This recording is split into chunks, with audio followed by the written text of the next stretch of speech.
After our most recent role-playing session, a couple of us guys were talking rogue, and we were trying to decide which of the three roguish archetypes in the main core rulebook of 5th edition had the best features. So I thought it might be fun just to break them down and see exactly which of the three archetypes is the best. I'm rocking, floor dropping, spinning and gliding, windmill combining, 1999. Starting at level 3 then, fast hands and second story work if he goes thief, bonus proficiencies in assassinate if he goes for assassin, and he's going to get arcane spells and mage hand legerdemain if he goes for the arcane trickster. Now the point is to compare all three archetypes and what benefits each one gives. Now clearly there's no contest. When you compare spellcasting to skill use, spellcasting trumps it every single time. There's like literally nothing you can't do with a well-placed spell. However, what you do have to remember is that most of the arcane trickster spellcasting prowess comes in the form of enchantments and illusion. Many of these spells, you have to be smart enough to use them. It's very much like the bard loadout, but they still have functionality and a lot of uses, and over some of the other abilities, well, they're pretty damn good.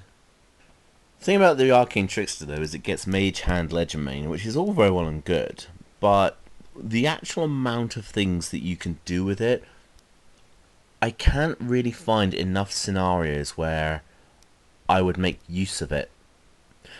If you want to go full stealth, then there are some very useful abilities in there for keeping you hidden while still getting the items that you want. But it's just, in my opinion, it's just very gimmicky. I mean, being able to sort of use your lockpicks at range, not really very necessary. Chances are you're just going to kill the thing that's in front of the door and then go off and pick the lock anyway. That's how most groups tend to work. You have to understand that players are very direct. You have a lot of groups where you've only got a finite amount of time in order to play the game, and if they've got a cleric at their back, they're just going to say, oh screw it, we'll run up to the door, we'll smack the guy around a bit, and then when he's down, then you can open the door. They're not going to worry about trying to pick the lock at range. So that, and some of the other abilities, I think they're just a little bit gimmicky in Mage Hand Legerdemain, and that's why it doesn't quite get to my top spot. So as much as I like the Arcane Trickster, I do think there are stronger options. The Assassin gets bonus proficiencies with Disguise Kit and Poisonous Kit. Now this is all very well and good, but as I said before, most players tend to just get in there and get the job done, and then get out again. Disguise and Poison, they're slow over time things. They don't tend to be something that you make use of all the time as well. So I can't really find that many practical uses for it in all but the most long and drawn out of social campaigns. But to the Assassin's credit, he gets Assassinate, advantage on an attack roll, and you also get an automatic critical hit on that surprise creature. This is great for taking down the big bad, but it's only once per encounter at best, and that's if you get to act first. So you really need to invest in something like a feat that gives you a bonus to your initiative if you're going to make use of Assassinate all the time. Okay, so now we're getting on to Thief, and I think Thief is one of the best ones. Now a lot of people have been saying, oh, Thief just doesn't hold up. I reckon Thief is the best.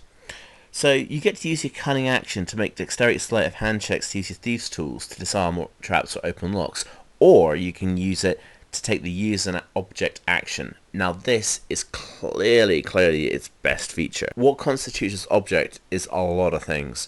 For example, spreading caltrops, that would be use an action. You're not attacking anyone with it, you're just laying them down. You can get straight in with a free action there to set up the battlefield. Absolutely amazing. Use an action. Pull a lever. Cut a rope that's perhaps holding a trap.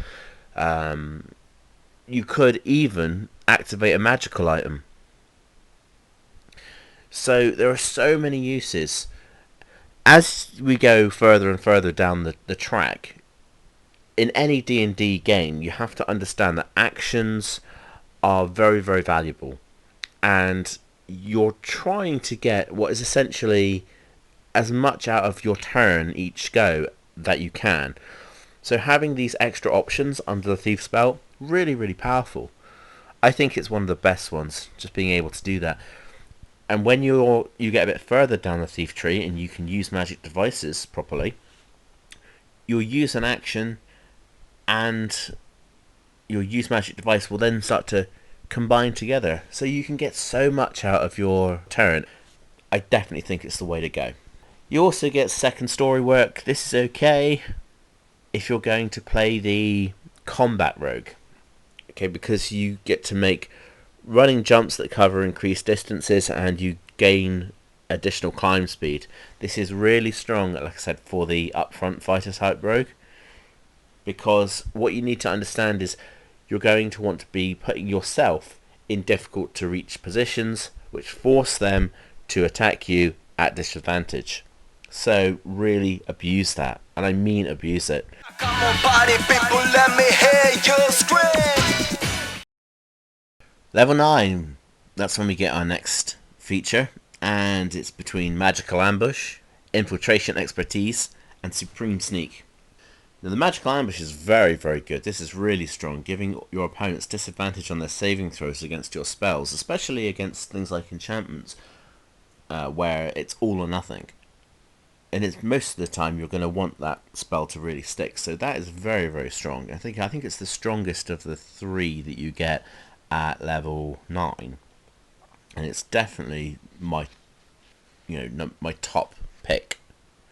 So for me, it makes the Arcane Trickster that much more viable. The Assassination gets Infiltration Expertise. Now this isn't terrible for the long drawn out political or social campaign, but you have to spend a week just to establish your backstory and your history, your profession and your affiliations, and it costs you money as well. You get to have a whole new identity, which is great, but like I said, unless you're going for the long drawn out campaign, I can't really find that much extra use for it. Essentially something that you can do with a disguised self spell. So it's just a red for me. It's just bottom of the barrel as far as I'm concerned. The Thief gets Supreme Sneak, and this is really good. This is advantage on dexterity stealth checks. That's about as good as it gets. I mean, that's what you want. You want your stealth to be tip top. So having advantage on that, well, as long as you move at only half your speed, but it's still really good. If you're stealthing, you don't really want to get caught, so you're going to go slowly. Doesn't make a difference. So yeah, advantage on stealth. How good can that be?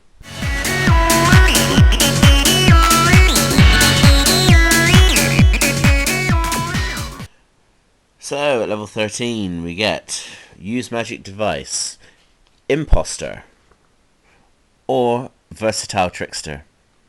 So Versatile Trickster, you gain the ability to distract targets with your mage hand. As a bonus action on your turn, you can designate a creature within 5 feet of the spectral hand created by the spell. Doing so gives you advantage on attack rolls against the creature until the end of your turn. Very nice. Advantage on attack rolls is very, very good. But this is kind of working against the Arcane Trickster for me, because what's the point in taking these spells if you're not planning to use these spells?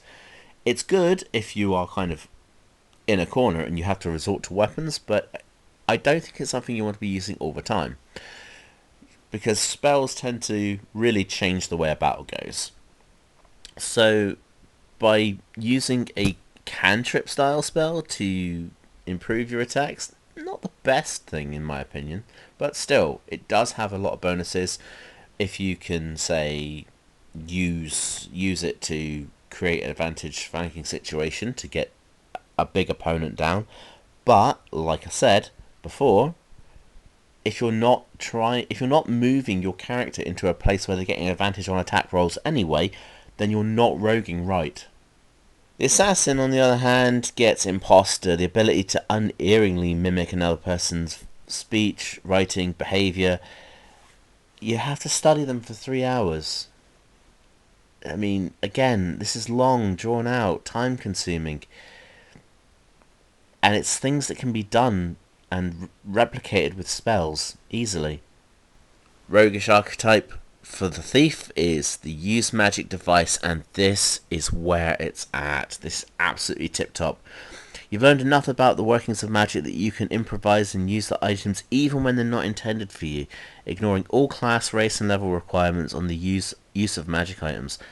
Oh my god, that's so good. So it doesn't matter what magic item it is. You can have cleric only, wizard only, druid only. It doesn't matter. It's yours. This is so good. It gives you an entire book full of things that you can use. So that's just amazing. It's absolutely incredible.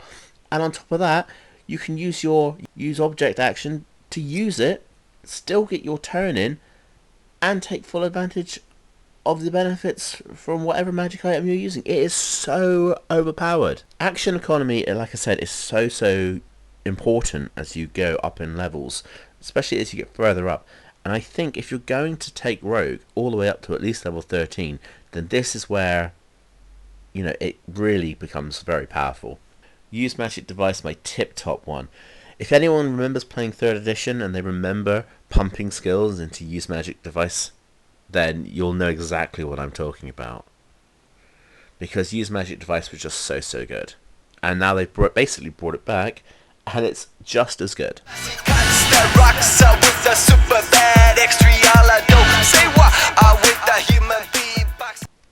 Level 17, and we're getting Death Strike for the Assassin, where the creature must make a DC 8 plus your dex mod plus proficiency bonus, and on a failed save it takes double damage, which is all very well and good, but by the time you get to that level, saving throws are going to be a very easy thing for creatures to pass. Now, one of my biggest dislikes about this game is that it all works off this proficiency thing, and everything, and I mean everything, has the same proficiency. You have a fighter and a wizard, they both have the same proficiency. So if the fighter's got +5 on his strength, and the wizard, for example, like my blade singer, and she's got +5 dexterity, so she's attacking with the same amount of proficiency and bonuses as the fighters in the group, because she is technically a fighter too. But even if she wasn't, she would still get a bonus on her attack roll that's equal to a fighter, and she's a wizard. So this is why I don't like it, because this is kind of pointless then. Also, you get bonuses on your attack, you know, your spell attack, but the same bonuses apply to your opponent's save. So they just cancel each other out. The numbers just cancel each other out, and all it becomes is 8 plus your ability score modifier. You're not going to be failing saves very often, and if you're not failing saves, opponents aren't failing saves. So the arcane tricks to get Spell Thief at level 17. You get to steal the spells that another caster flings at you. Now this is really good in theory, but in practice, unfortunately, it just doesn't hold water. What you have to understand is there's a little caveat in this that says the spell that you steal has to be of at least 1st level or higher, and of a level that you can cast. Now if you look closely at the arcane tricks to spellcasting, you can see that you can cast up to 4th level spells.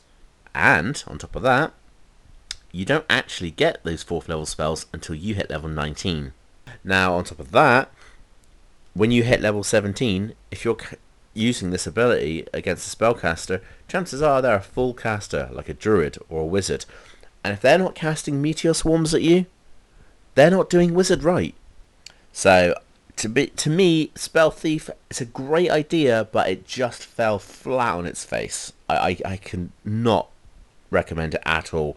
I think it's even worse than the assassin ability. It really is in the red. It's just bottom of the barrel. Thief's Reflexes at level 17. This is totally where it's at, and I cannot think of anything better. Yes, it's a bit like the assassin ability, where you have to use it at the beginning of the round, but it's still so good. You get 2 turns during your first round of any combat, one at your normal initiative and one at your initiative -10. Combine this with use magic device and fast hands and you have a recipe for mayhem. Being able to move, take your action, activate a magic device, and then do it all again within the same battle, you're going to get such a bonus. Basically, two turns for one. And when it comes to action economy, like I said, this is so good.